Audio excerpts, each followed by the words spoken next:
కూడా మరి పూర్తి స్థాయిలో ఆయన ఎత్తుకున్నటువంటి నేపథ్యంలో కూడా మరి ఏదైతే మరి ఆ వైసీపీలో జరిగినటువంటి ఈ లడ్డు వివాదం కూడా పూర్తిగా కూడా ఒక వివాదాస్పదంగా మారినటువంటి పరిస్థితి కనపడుతుంది. అటు పవన్ కళ్యాణ్ వ్యాఖ్యలు కానీ అటు ముఖ్యమంత్రి చంద్రబాబు నాయుడు వ్యాఖ్యలు కానీ తీవ్ర దుమారం రేపుతున్నటువంటి పరిస్థితి కనపడుతుంది. ఇదే సమయంలో అటు వైసీపీ మాజీ ముఖ్యమంత్రి వైఎస్ జగన్మోహన్ రెడ్డి కూడా తీవ్ర స్థాయిలో తిప్పి కొడుతున్నటువంటి పరిస్థితి కనపడుతుంది. అయితే మనం ప్రధానంగా చూసుకుంటే అటు తమిళనాడులో కూడా ఇదే వివాదం గతంలో కొనసాగినటువంటి పరిస్థితి కనపడుతుంది. అటు యువ నాయకుడిగా ఉన్నటువంటి స్టాలిన్ తనయుడు కూడా మరి ఇలాంటి వ్యాఖ్యలే మరి దారి తీసినటువంటి పరిస్థితి కనపడుతుంది. ఆయన ఏదైతే మరి గతంలో ఆయన చేసినటువంటి వ్యాఖ్యలు కూడా పూర్తిగా కట్టుబడి ఉంటానంటూ కూడా మరి సనాతన ధర్మానికి కూడా వ్యతిరేకం అంటూ కూడా మరి ఆయన చేసినటువంటి వ్యాఖ్యలు కానీ అటు ఆ తమిళనాడు రాజకీయాల్లో కూడా ఒక వివాదాస్పదంగా మారినటువంటి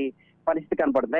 అయితే గతంలో జరిగినటువంటి వ్యవహారాలు కానీ అదే విధంగా ఇప్పుడు జరుగుతున్నటువంటి వ్యవహారాలు కానీ అయితే ఒక పొలిటికల్ లీడర్ గతంలో ఒక క్యాస్ట్ ని కానీ అదే విధంగా ఒక హిందూ ధర్మాన్ని కానీ అదే విధంగా అటు అనేక కులాలు ఉన్నటువంటి నేపథ్యంలో కులాలు కుంపట్లు ఎప్పుడు కూడా వివాదాస్పదంగా కూడా ఇన్వాల్వ్ అయినటువంటి సందర్భాలు లేవు. అయితే ఇటీవల అనేక వివాదాలు చుట్టుముడుతున్నాయని చెప్పుకోవచ్చు. ఏదైతే జగన్మోహన్ రెడ్డి తిరుపతి వివాదం సంబంధించి కానీ అదే విధంగా ఏదైతే మరి హిందూ మతానికి కూడా ఆయనకి అంటూ కూడా అనేక విమర్శలు అయితే వినిపిస్తున్నటువంటి పరిస్థితి కనపడుతుంది. అయితే ఇటీవల అటు దుర్గగుడి మెట్లు సాక్షాత్తు డిప్యూటీ సీఎం గా ఉన్నటువంటి పవన్ కళ్యాణ్ దుర్గగుడి మెట్లు కడికి కూడా ఆయన ఒక హిందూ ధర్మాన్ని ఆయన పాటిస్తూ కూడా ప్రజలకి ఒక మెసేజ్ ఇచ్చినటువంటి పరిస్థితి కనపడుతుంది. అయితే ఆయన చేసినటువంటి వ్యాఖ్యలు కానీ అదేవిధంగా ఆయన నడుస్తున్నటువంటి వ్యవహార శైలి కానీ అటు రాష్ట్ర ప్రజలు దేశ ప్రజలు కూడా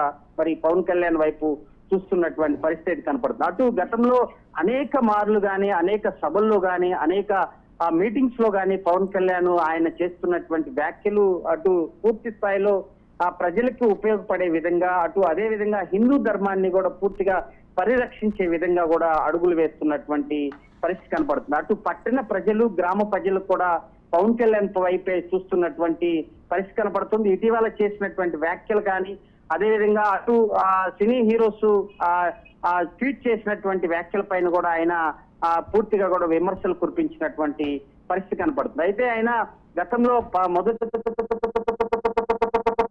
పవన్ కళ్యాణ్ ముందుకెళ్తున్నాడు అదేవిధంగా హిందూ ధర్మాన్ని పాటిస్తూ ముందుకెళ్తున్నటువంటి పరిస్థితుల్లో ఖచ్చితంగా రాబోయేటువంటి రోజుల్లో ఇలాంటి వ్యాఖ్యలు కానీ ఇలాంటి వివాదాలు కానీ ఎటువైపు దారితీస్తుందో వేచి చూడాల్సినటువంటి పరిస్థితి కనపడుతుంది. ఏది ఏమైనా పవన్ కళ్యాణ్ హిందూ ధర్మాన్ని పరిరక్షించే విధంగా అదే విధంగా హిందూ ధర్మాన్ని ఎవరైతే వ్యతిరేకిస్తారో వారిపైన కూడా తీవ్ర వ్యాఖ్యలు చేస్తూ కూడా ముందుకు సాగుతున్నటువంటి పరిస్థితి కనపడుతుంది. జగన్మోహన్ రెడ్డి కూడా తిరుపతి లడ్డు వివాదంలో కూడా ఆయన కూడా తిరుపతి వెళ్లేటువంటి అవకాశం ఉన్నటువంటి నేపథ్యంలో ఖచ్చితంగా రాబోయే రోజుల్లో దీనికి ఎప్పుడు ఫుల్ స్టాప్ పడుతుందో వేచి చూడాల్సినటువంటి పరిస్థితి కనపడుతుంది. సుజాత. Thank you Ramesh.